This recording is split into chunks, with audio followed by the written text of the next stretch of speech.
Fala galera, tudo bem? Mais um vídeo aqui da quarentena, estamos nas nossas casas filmando, respeitando o isolamento social, mas respeitando sobretudo você também que precisa continuar seus estudos. Dessa forma, a gente vai continuar tratando de alguns temas muito importantes. E no vídeo de hoje é o início de um grande tema, ou melhor, o início de uma grande era, a Era Vargas. É tão grande, com tanto conteúdo, que a gente vai dividir em algumas partes. No vídeo de hoje, nós vamos falar sobre Revolução de 30, governo provisório e o golpe de 37. Vamos lá?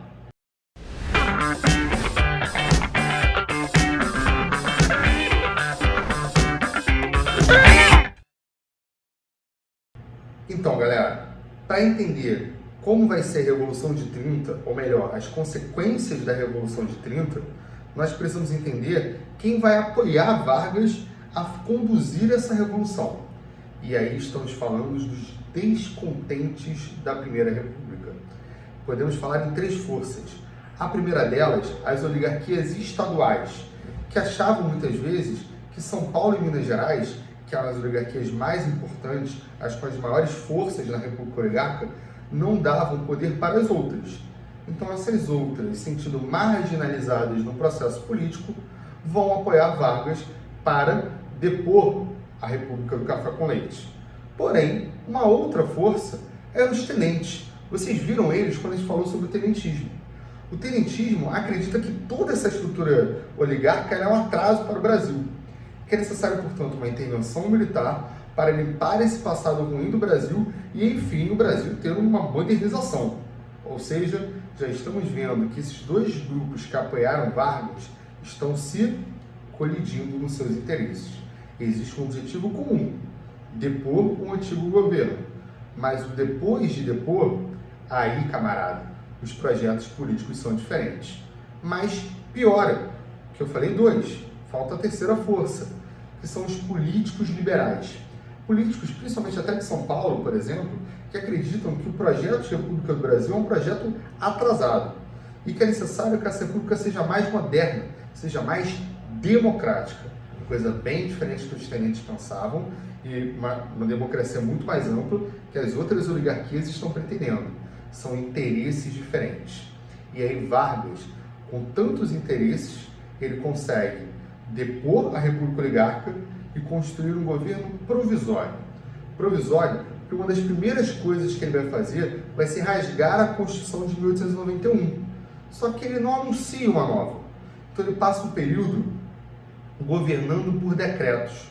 E aí, esse tom de sem uma legitimidade, uma legalidade, faz com que a gente inicie a primeira fase da Era Vargas, que é o governo provisório. E nessa primeira fase, ele inclusive vai fechar o Congresso Nacional, dizendo que é necessário fazer uma limpa em todo o atraso político brasileiro, para que nesse momento possam ter novas visões, novas políticas. Vamos ver que não é bem isso que vai acontecer. Ao mesmo tempo, nos estados, ele vai tirar as lideranças que lá estavam e colocar interventores, para não existir, vamos dizer assim, uma resistência maior àquele processo que ele estava conduzindo no país. Aí você fala, então foi realmente uma revolução, ele está mudando tudo. Vamos lembrar? Estamos falando aí de uma elite agrária apoiando ele, ainda que não seja São Paulo e Minas Gerais. Então a economia, por exemplo, vai ser muito baseada ainda no motor rural para manter o crescimento do país. Não podemos nos enganar com tantas rupturas. Existem também várias continuidades. Mas o maior desafio de Vargas vai ser fazer esse malabarismo político. Que malabarismo é esse? Como agradar tenentes e liberais. Por lado dos liberais, ele, por exemplo, vai fazer o Código Eleitoral, uma forma de dar maior transparência à política eleitoral do país, que desde a República Oligarca é criticada por seus acordos, seus controles e sua votação altamente fraudada. Para os tenentes, ele vai, por exemplo, nomeá-los para serem interventores nos estados, dando um poder para uma camada militar que nunca teve. Para os liberais, ele vai criar um Ministério da Educação e da Saúde. Ministérios que pela primeira vez vão olhar para um aspecto mais social e não tanto para as elites do país. Não dizer que vai ser uma educação universal, vão demorar décadas para isso acontecer, Não dizer que vai ser um sistema de saúde universal, vai demorar anos para acontecer, mas é um primeiro olhar. Para os tenentes, você vai ter eles como os interventores, mas isso vai gerar resistência.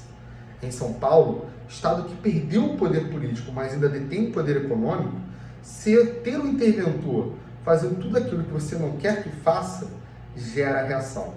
É por esse motivo que vai acontecer um ataque à Legião Revolucionária, um grupo pró-varguista. Só que todo ataque vai ter uma reação. E nessa reação teremos 13 mortos.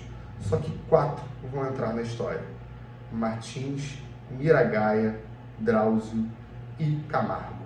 São os sobrenomes desses 4 mortos, cujas iniciais vão formar o MMDC. O MMDC vai ser o início, por assim dizer, da chamada Revolução Constitucionalista de 32, um movimento feito por São Paulo para reivindicar uma Constituição para o Brasil. A capa, eles estão agora democráticos? Não. Eles estão querendo que tenha a regra do jogo para que eles possam voltar a jogar. É nesse cenário que eles vão tentar aliança com outros estados com a ideia de fazer uma revolução, marchar ao Rio de Janeiro, depor Vargas e ter uma Constituição para o país. Não vai dar muito certo. Os outros estados não vão atender ao chamado de São Paulo. E um dos motivos para não atender o chamado de São Paulo é exatamente porque São Paulo, há pouco tempo atrás, já tinha uma política arrogante e isolacionista. São Paulo ainda assim mantém a revolução. Tem empréstimos de empresários, população nas ruas, só que isso passa 1 mês, 2 meses, 3 meses. A ânsia financeira acaba, a opinião pública esmorece e o movimento é desmantelado, com um preço de sangue muito alto, centenas de mortes. Vargas, nesse cenário, percebe que é necessário sim ter uma Constituição, que seja organizada por ele, democrática, para atender os interesses que ele está vendo. Em 33 ele anuncia a Constituição, em 34 ele monta, vamos dizer assim, coloca na rua essa Constituição. E ao colocar na rua, você vai ter a Constituição de 34, que vai trazer algumas mudanças, por exemplo, eleitorais. O voto aberto lá da República Oligarca dá margens para o voto secreto, mostrando assim que agora você vai ter maior cuidado com a democracia no Brasil. Camadas sociais que não votavam antes passam a votar. A Justiça do Trabalho é criada. Vargas passa a olhar também para as cidades, percebe um crescimento do operariado, e esse operariado ainda em emergência, ele começa a trazer para si, ele começa a trazer para ser uma base social de seu apoio. E, de certa forma, essa Constituição deixava claro que teria uma eleição indireta para presidente que governaria o Brasil de 34 até 38. Não podia ser outro nome, Vargas ganha essa eleição indireta. Teoricamente, estamos falando aí que em 38 ele penduraria as chuteiras e iria para casa. Mas esse vídeo não vai terminar com Vargas indo para casa. Em 34 ele assume, o governo provisório deixa de ser provisório e passa a ser um governo constitucional, uma segunda fase na era Vargas, mas o cenário externo começa a ser cantado. Lá fora, você vai ter a crise do capitalismo liberal. E com a crise do capitalismo liberal, os próprios americanos estão fazendo seu New Deal, mas existem emergências, ou melhor, alternativas ao capitalismo.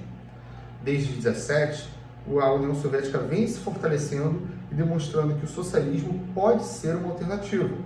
Por um outro lado, na Europa, negando o socialismo, você vai ter a ascensão dos fascismos, italianos e alemão, que de certa forma vai demonstrar que a direita vai reagir à crise do capitalismo liberal, mas sem vestir a camisa da esquerda com o socialismo.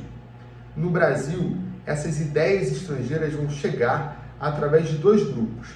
De um lado, mais à esquerda, a ANL, Aliança Nacional Libertadora, que vai ter na figura de Luiz Carlos Prestes uma das suas principais lideranças, ele com ideias comunistas. A ANL no início não era tão comunista assim não, mas cada vez mais influenciada por essas ideias. De um outro lado, você vai ter os integralistas, esses reproduzindo o modus operandi dos fascistas. Vestiam roupas, tinham uniforme, um verde bandeira feio de doer e saudavam uns aos outros com um gesto anauê, remetendo a um histórico nacional. Então, um nacionalismo muito forte nesse grupo. Esse cenário de influências estrangeiras no Brasil faz com que Vargas perceba que ele tem uma chance na mão de criar medidas para centralizar o poder, alegando que estrangeiros querem influenciar na política nacional.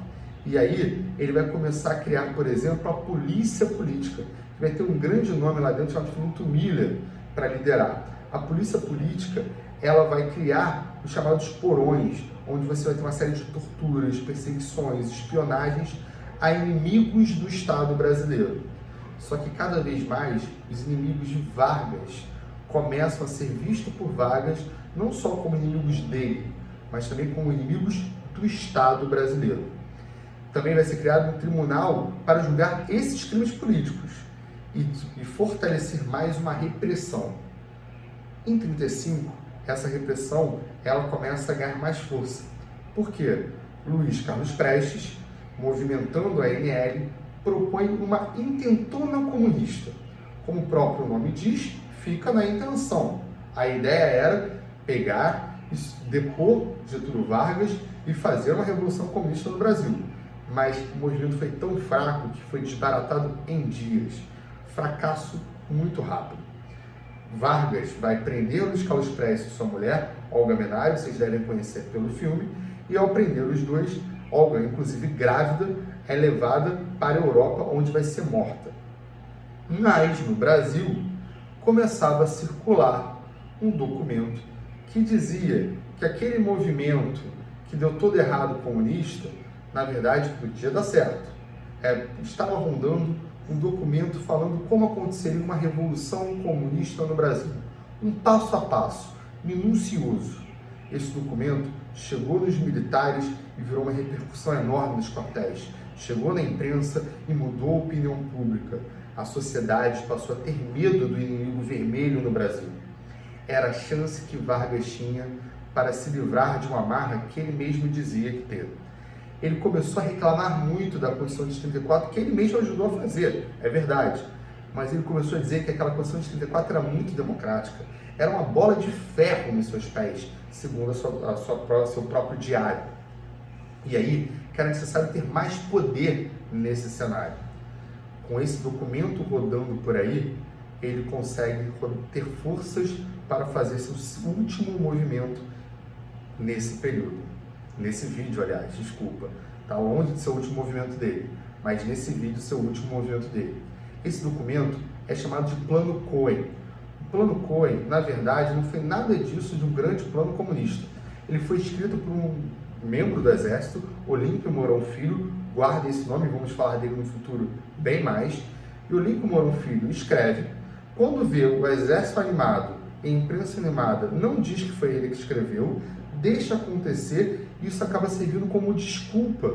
Por isso que a gente briga que é uma das grandes fake news da história do Brasil, porque serve como uma desculpa para Vargas, a partir do Plano Cohen, alegar que ele precisa endurecer, rasgar a Constituição de 34, criar uma nova mais dura, para que, enfim, você possa ter uma ordem no Brasil.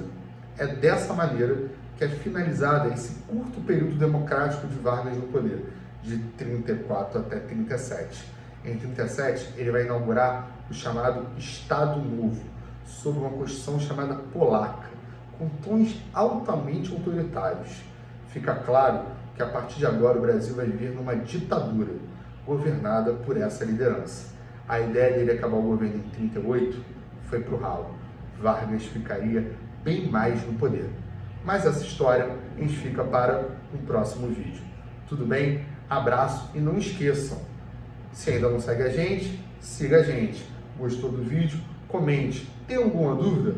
Poste, a gente tira para vocês. A ideia é ajudar vocês ao máximo. Até a próxima.